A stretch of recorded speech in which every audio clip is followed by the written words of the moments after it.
Bienvenidos a Judaísmo Picante. Desde México, el Rav Diego les da la bienvenida a este espacio en el que vamos a tratar de profundizar en las preguntas más picantes, esas que no te dejan dormir, esas que te preguntas, esas que dices, me encantaría preguntarle a un rabino esto, pero me da vergüenza.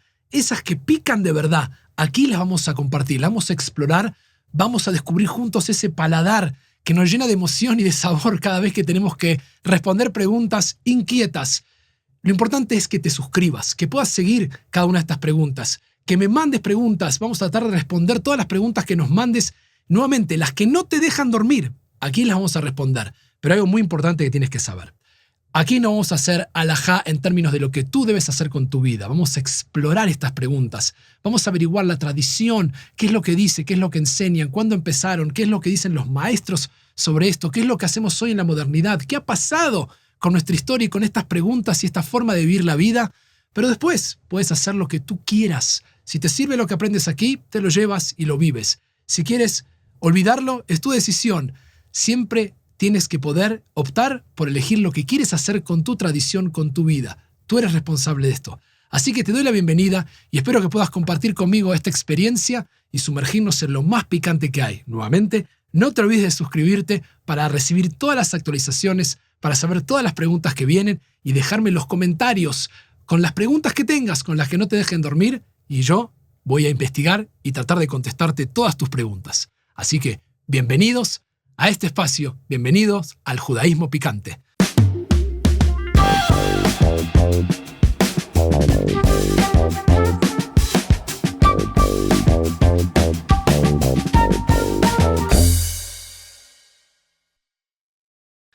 Vamos a aprovechar para comer algo de picante para empezar.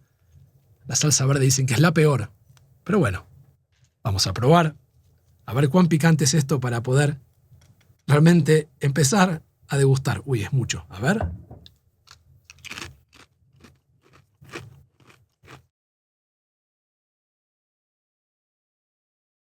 Pica en serio. Bien.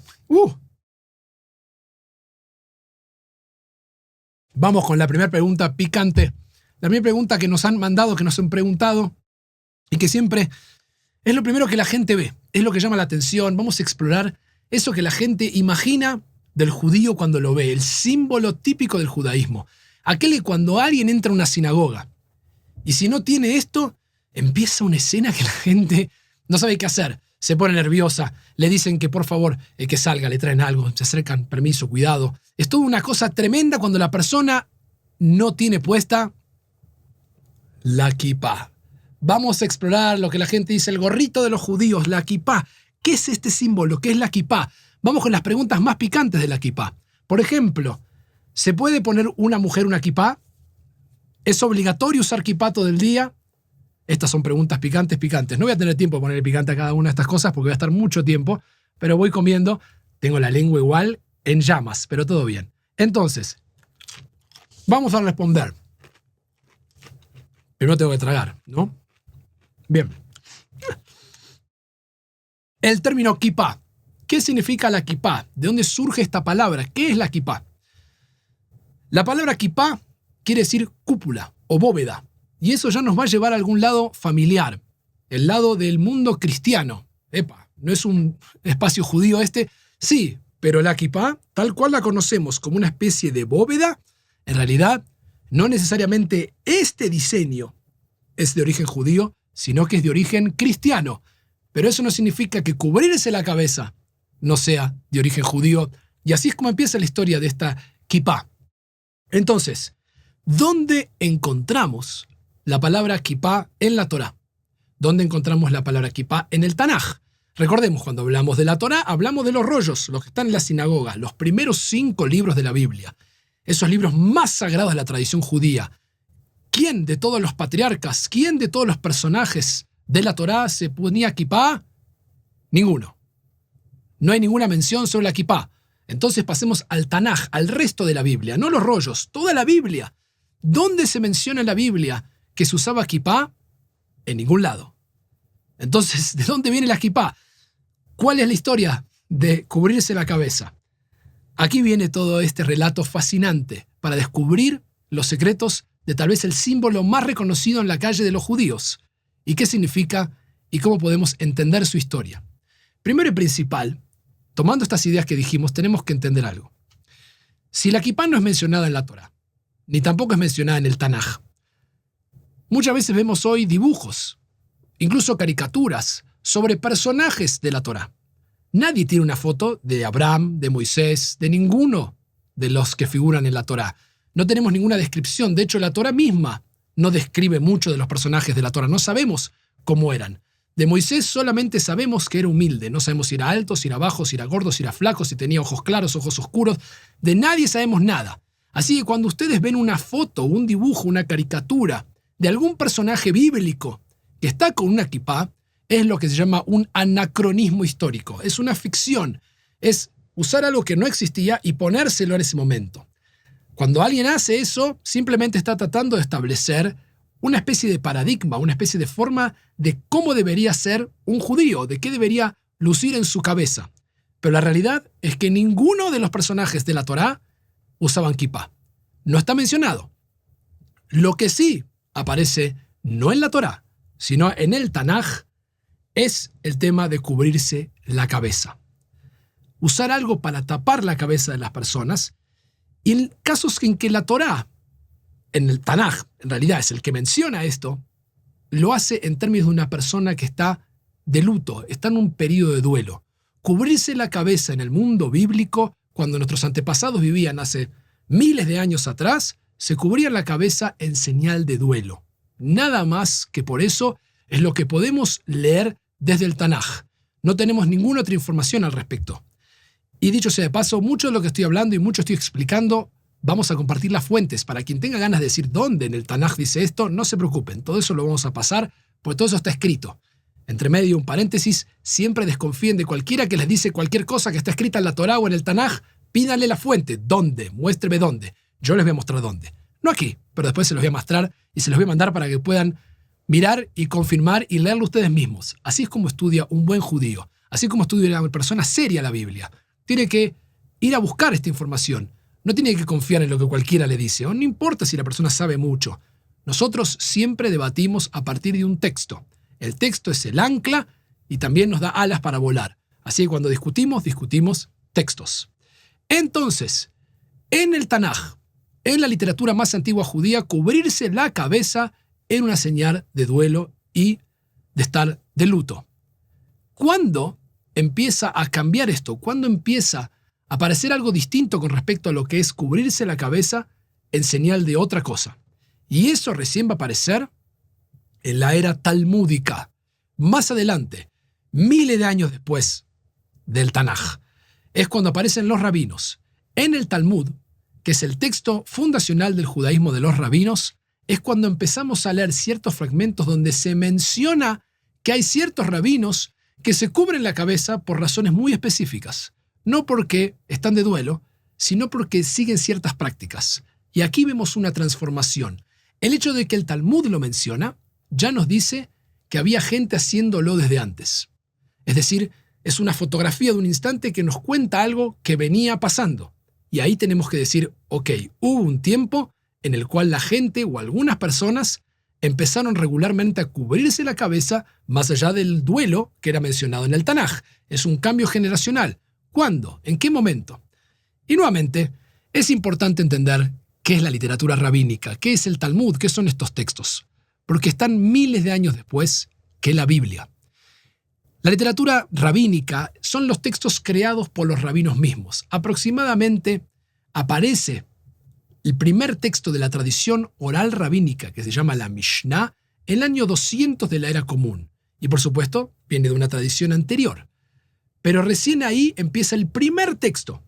Y después van a aparecer textos que comentan ese texto. Eso se llama Gemara. Y hoy lo conocen como el Talmud.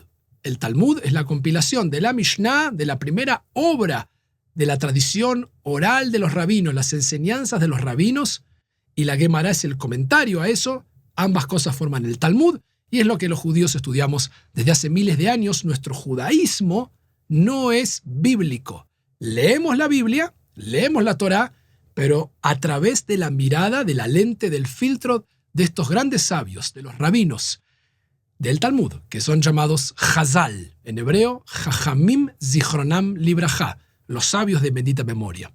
Ellos fueron los que reconstruyeron gran parte de la tradición judía y son ellos los que nos empiezan a comentar sobre el uso de la kipá, el cubrirse la cabeza, el cubrirse por otra razón que no es de luto.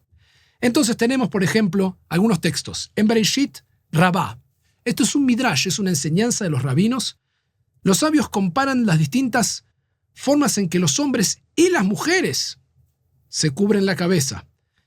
Curiosamente, el texto dice que la mujer debe hacer esto porque arrastra un sentimiento de vergüenza y como un símbolo de eso cubre su cabeza.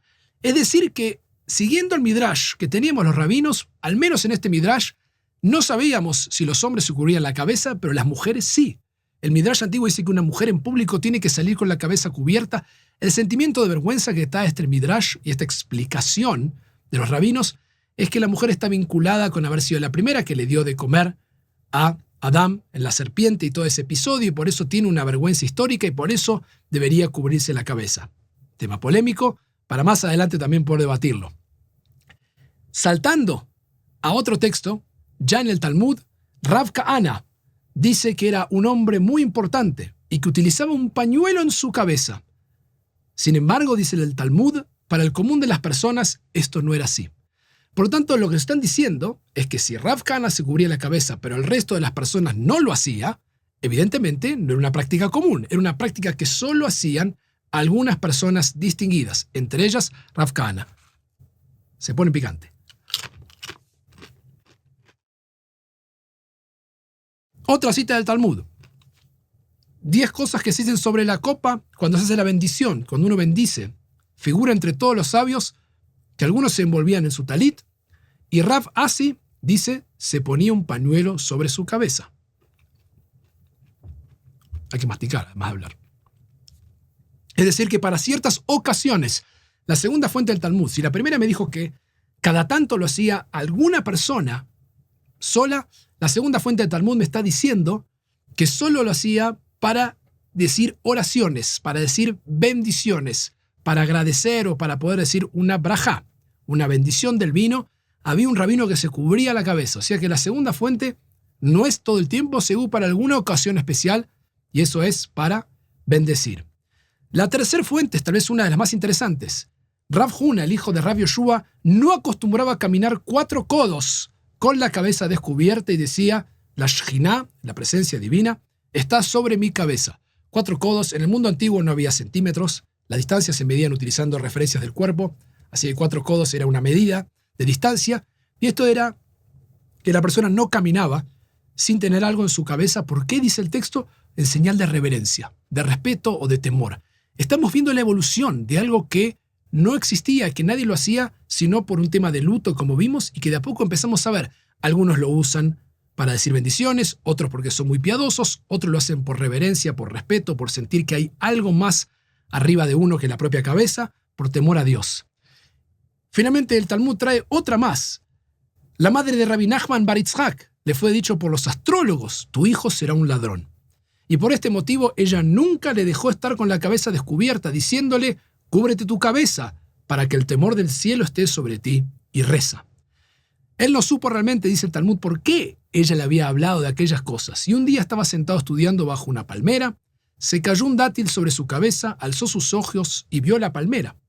La tentación, dice el texto, lo venció, él subió y arrancó todo un racimo de dátiles con sus dientes.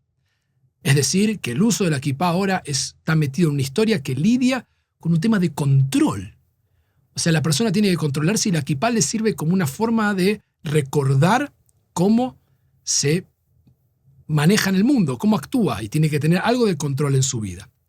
Lo más importante de todo esto, y esta larga introducción que hemos traído hasta aquí sobre la kipá, es que todo el Talmud, e incluso el Midrash, menciona que había rabinos que se cubrían la cabeza y otros que no. Entonces, cubrirse la cabeza no era algo obligatorio para todos. El Talmud no tendría ningún inconveniente en decirnos, dentro de todo lo que describe, todo hombre o toda mujer debe siempre cubrirse la cabeza, pero nunca aparece esto. sabemos que era una costumbre, una práctica muy elevada, muy linda, la hacían algunos, no todos, por distintas razones, pero no es una mitzvah cubrirse la cabeza. Es una costumbre que uno puede adoptar. Incluso, si tienen que darnos razones, por algo será, porque significa que la mayoría de la gente no lo hacía y nos tienen que contar estas historias para darnos un motivo para el cual hacerlo, porque si no, hubiese sido más fácil decirnos, todo hombre o toda mujer debe cubrirse la cabeza. Ahora, ¿cómo pasamos del hecho de que la kipá, nuevamente, como dije al principio, y por eso empezamos con esta pregunta tan picante sobre cubrirse la cabeza o no, y en qué momento y en qué instancia, cómo se ha convertido, tal vez más que cualquier otro símbolo que vemos hoy, en la identificación judía por excelencia, al punto tal que, como dije al principio, cualquiera que entre a una sinagoga sin una kipá, el resto de la gente le agarra un ataque de pánico. O sea, la semana pasada me pasó a mí, una persona entró y al rato me miran a mí, me dicen, rabino, ¿qué hacemos? ¿Qué decimos? Yo no sabía cómo actuar. Y por supuesto, digo, traigan una kipá, ¿qué problema hay? Pero la persona vino todo despacito, por detrás, no sabía, digamos, si decirle o no. Era una situación muy incómoda. Y la persona agarró la kipá y dijo, sí, gracias, y se la puso como si nada. Pero se ha convertido en un tema tabú el de entrar a una sinagoga, no tener la cabeza cubierta, y nuevamente es una costumbre. No digo que está mal, no digo que está bien, es precioso y yo lo hago todo el tiempo, pero sin embargo lo que quiero que dejemos en claro es que no es una mitzvah ponerse una kipá, es una costumbre que uno puede adoptar. ¿Cuándo pasa de esto, de la gente que solo se cubría por luto, a algunas personas en el Talmud, a convertirse ahora en la idea que todos tienen que cubrirse la cabeza y que todos tienen que estar tapados todo el tiempo? La respuesta se da en el desarrollo posterior que va a terminar codificando, es decir, dando una halajá, una especie de ley sobre estos comentarios del Talmud. Ninguno lo puede convertir en ley, ninguno puede decir a partir de ahora es ley, porque uno no puede hacer una ley sobre algo que no está en el Talmud. Puede agregar, pero lo que no puede decir es ahora agrego algo que en el Talmud no estaba y hago una nueva halajá. No lo tengo permitido, por eso ninguno de los más grandes rabinos y eruditos posteriores en ningún momento se va a animar a decir que uno tiene que hacer esto porque si no transgrede una ley de la Torá o de los rabinos. Era una práctica. Pero van a empezar a ponerlo en los códigos de ley judía, es decir, en aquellos que enseñan el comportamiento de cómo uno debe moverse en el día a día. Y Maimónides, por ejemplo, el gran filósofo y sabio que representa tal vez el pináculo de la tradición judía, él es el que dice que la persona que está rezando debe tener la cabeza cubierta. Ahora, dije la persona que está rezando y no el hombre que está rezando. Y lo dije a propósito porque es costumbre para algunas mujeres, hasta el día de hoy, y Maimónides seguía esa línea, cubrirse la cabeza para rezar. No solo en todos lugares públicos, sino cubrirse para conectarse con Dios en la tefilá, porque la mujer, que es lo que está diciendo además Maimónides, está obligada también a rezar. Esto es para otra situación. Prometo que voy a hacer, me está mirando mi productora, me dice, ¿cuántos temas vas a poner? Voy a tratar de enfocarme en uno, pero esto es una puerta que uno abre y tantos temas que van surgiendo. Pero a veces me preguntan, ¿y la mujer tiene que rezar? Obvio que tiene que rezar la mujer. ¿Desde cuándo la mujer no reza? Claro que tiene que rezar. Si no le dan importancia al rezo de la mujer en algunos lados, ustedes pueden ver, lidia con otro tema, un tema sociológico, que me encantaría discutir a nivel sociológico, pero no es un tema lágico. La halajá, Maimónides en claro, la mujer tiene que rezar la midá 3 veces por día. Así que tenemos casos incluso de muchas mujeres que rezaban muy piadosas, pero no es el tema. Las que rezaban aquí, para Maimónides debían cubrirse la cabeza. ¿Con qué se cubren la cabeza? Con lo que quieran. Y aquí viene el tema también de lo que vamos a ir viendo. Si quiere ponerse una kipá una mujer, puede hacerlo. No es la costumbre, no estamos acostumbrados. Y cuando estamos acostumbrados a algo, reaccionamos. Alágicamente hablando, nadie podría decirle esto no se puede hacer. Está prohibido que lo haga. Es un tema de costumbre que el hombre se ha cubierto con este tipo de diseño su cabeza y por mucho tiempo nos hemos acostumbrado a que eso le corresponde al hombre y forzarlo sobre una mujer o ponerlo sobre una mujer es como que nos resulta incómodo. Pero yo he estado en muchas comunidades donde hay mujeres que se quieren cubrir con una kipá, lo pueden hacer. Hay mujeres que incluso son feministas, apoyan, pero dicen, no me gusta porque es un símbolo del hombre, no tiene nada que ver conmigo. No tiene obligación. Si quieren poner un sombrero de mariachi, me olvidé el sombrero del mariachi. Se pueden poner un sombrero de mariachi, lo que quieran para cubrirse la cabeza. Lo más apropiado para rezar es un pañuelo si quieren hacerlo. No están obligadas. Eso es lo que es más importante, pero también para que cuando uno entre a una sinagoga y ve a una mujer con kipá, no la agarre, no, ¿qué está pasando? Se terminó la historia, están destruyendo todo. No están haciendo nada. Las mujeres en la antigüedad se cubrían la cabeza, también lo hacían. Así que no tiene que volverse loco con ese tema. El salto más grande que vamos a ver con todo esto comienza con esta obra, el Shulchan Aruch. Lo pongo en todas las cámaras posibles. El Shulchan Aruch, que es el código de ley judía tal vez más significativo del mundo medieval hacia el mundo moderno, que tiene las enseñanzas del rabino Yosef Karo, un rabino sefaradí, junto con los comentarios de un rabino ashkenazí. Por eso es un libro bisagra, es un libro que marca un antes y un después, porque nunca hasta este momento, en un solo libro, habían estado sefaradim y ashkenazim conversando, o incluso en desacuerdo. Pero eso marca el principio de una nueva era, el fin de los regionalismos medievales. Los judíos estaban en distintas zonas del mundo, los sefaradim por aquí, los ashkenazim por aquí, hacían sus cosas muy parecidas, pero muchas diferencias también. Y finalmente este libro, que también aprovecha la tecnología de la imprenta Yosef Karo, se vuelve muy popular. Es un resumen de otro libro más grande que él hace. Esto en realidad él pensaba que era para el pueblo en general, y hoy en día muchos estudian esto como el libro de Halajá. Pero es aquí donde Yosef Karo escribe que está prohibido para una persona caminar más de 4 codos con la cabeza descubierta por el honor que se le debe a la presencia divina. Entonces, el Shulchan Aruch, que codifica que no puedo caminar con la cabeza descubierta, y dada la influencia del Shulchan Aruch, realmente que marca un antes y un después en la historia, de golpe esto se convierte en algo que es universal. Y todos los judíos empiezan a obsesionarse, tanto así que empiezan a pensar que hay que tener la cabeza cubierta todo el tiempo, porque lo escribe Yosef Karo en el Talmud. Entonces, recapitulando, esa es la palabra, recapitulando, comenzamos con la práctica piadosa de algunos rabinos. Tenemos la codificación de cuando uno estudia Torá o está rezando debe taparse la cabeza. Luego tenemos una nueva codificación posterior, que esta práctica piadosa de los rabinos debe ser adoptada ahora siempre. Y por último tenemos la noción de que esto aplica en todo momento, como dice Yosef Karo, ya sea que uno esté bajo techo, en la calle, caminando. Incluso hay gente hoy que duerme con kipá. No es necesario, pero si lo quieren hacer, inténtenlo. Tal vez la van a encontrar debajo de la almohada, no sé cómo lo hacen, o se la dejan con un clip. Pero bueno. La pregunta picante. ¿Cuánto voy? Bien. La pregunta picante, porque esta es la pregunta. ¿Es obligatorio usar kipá? ¿Está uno obligado a usar kipá todo el tiempo?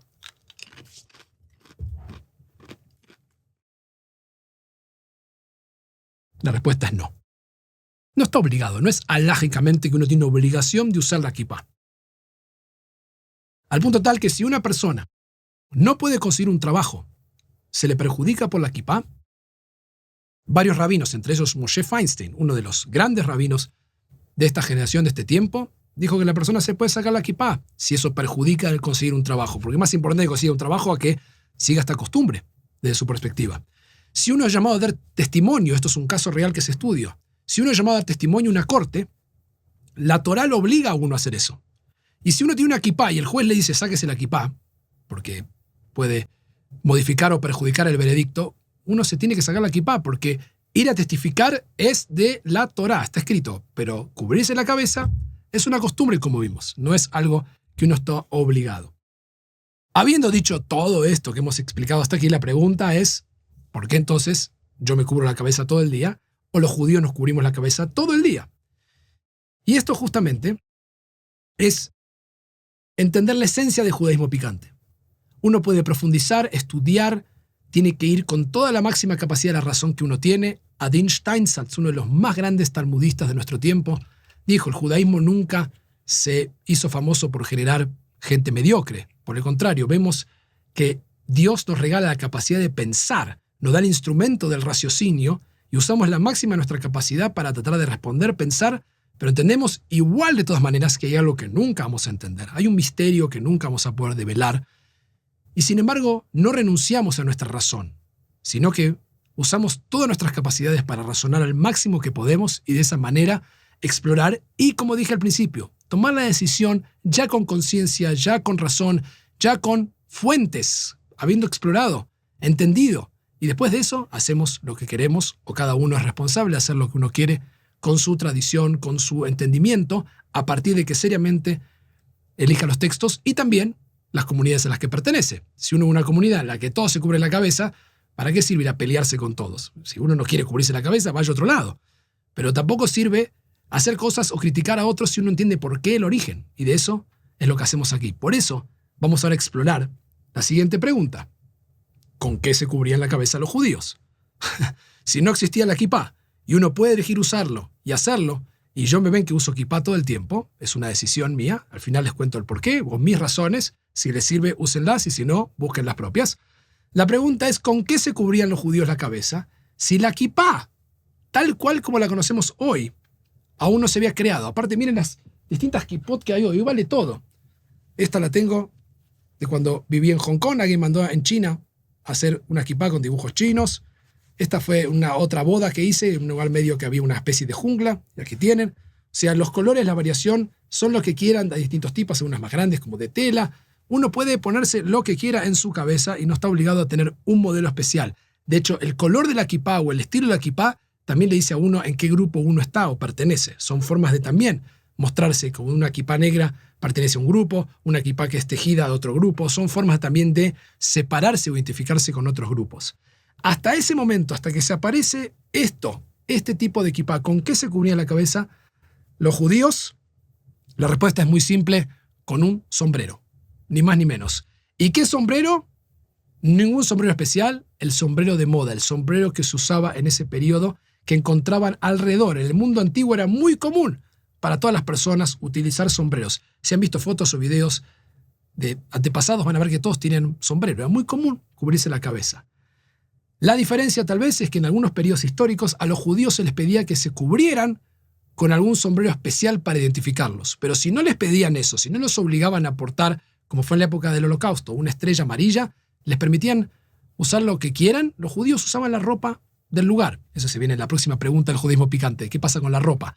Pero por ahora tenemos que entender que se podían poner cualquier sombrero. De hecho, los sombreros más conocidos, que a veces ven esos tipo fedora se llaman, que parecen como de la mafia, esos sombreros negros, aparecieron en 1883, recién, inspirados en una obra de teatro que lo usaba una mujer. Se hicieron tan de moda que los judíos de ese periodo los utilizaron y hasta el día de hoy los utilizan y lo ven como una marca, un sello distintivo de un periodo especial y algo de erudición o una marcación diferente. Sin embargo, hasta 1883, el tipo de sombrero fedora que hoy vemos en los sombreros negros muchas veces en la calle, ningún judío lo usaba hasta hace muy poco tiempo en la milenaria historia judía.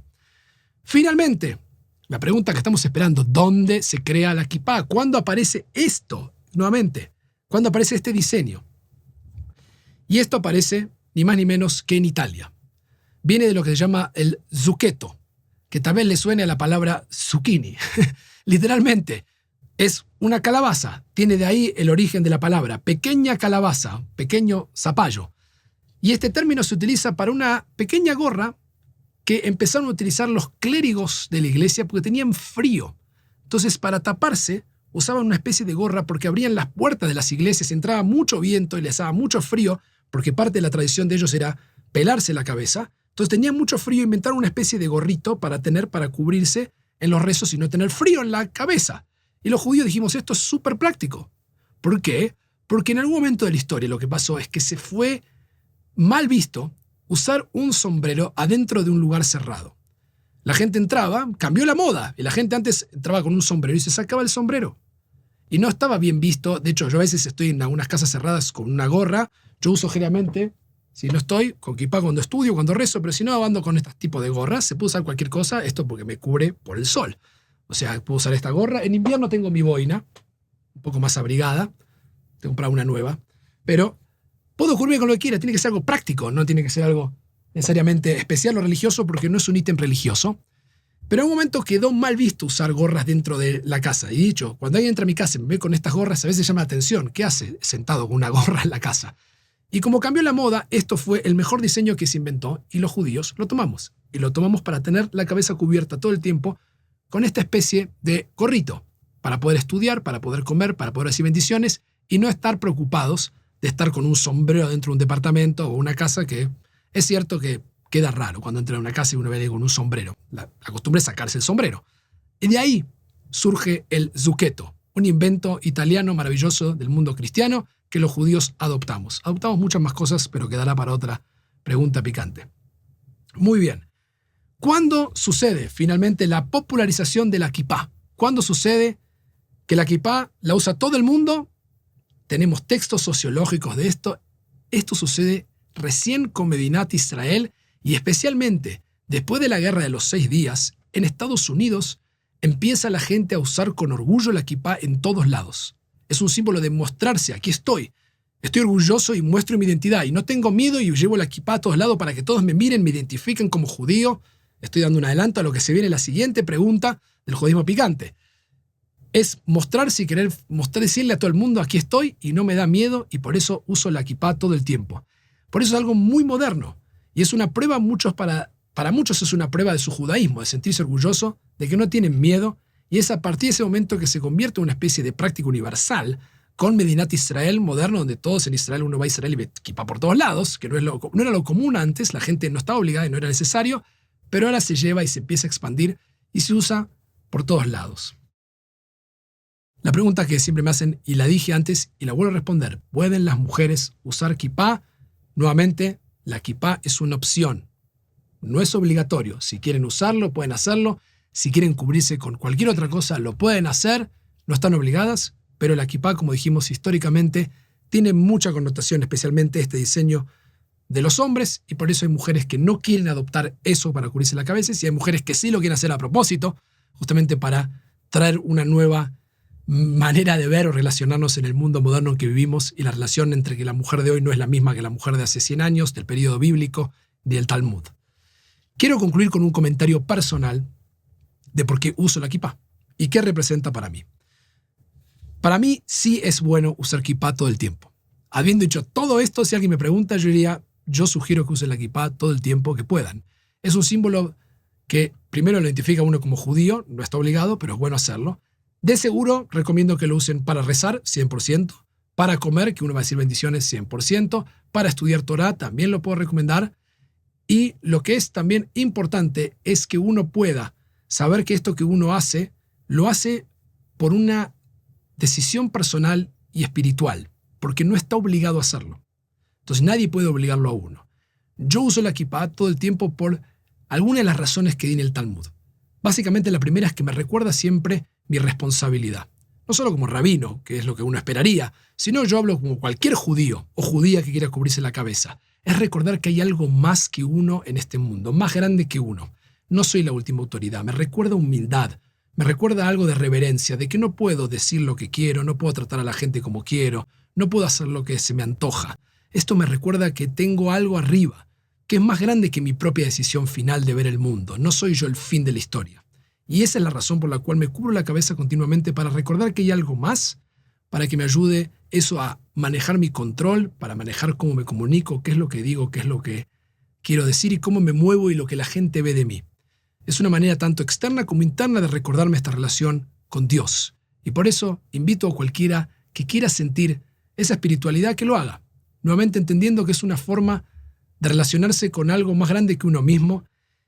Y en términos prácticos, la comunidad en la que uno está es la comunidad en la que uno tiene que adoptar la kipá o el estilo del lugar. Si usan kipá de un color y uno quiere estar ahí, usen esa kipá de ese color, no se peleen. Si van a otro lugar, sean libres, cúbranse la cabeza y finalmente disfruten de ese proceso de poder decidir hacerlo y tratar de crecer en espiritualidad. Con eso terminamos esta primera pregunta de este judaísmo picante. Habiendo pasado por la historia, habiendo pasado por distintos temas, no olviden dejar sus comentarios. ¿Se cubren la cabeza ustedes? ¿Con qué se cubren? Cuéntenme si se cubren, si no les gusta. ¿Les gusta que la gente vea que se cubren la cabeza? ¿Qué hacen? Cuéntenme, déjenme comentarios, déjenme preguntas. La mejor manera de ir creciendo juntos es respondiendo y tratando de resolver cada uno de estas preguntas más picantes, las que no te deje dormir. Así que dejen sus comentarios, suscríbanse y nos vemos en la próxima pregunta picante.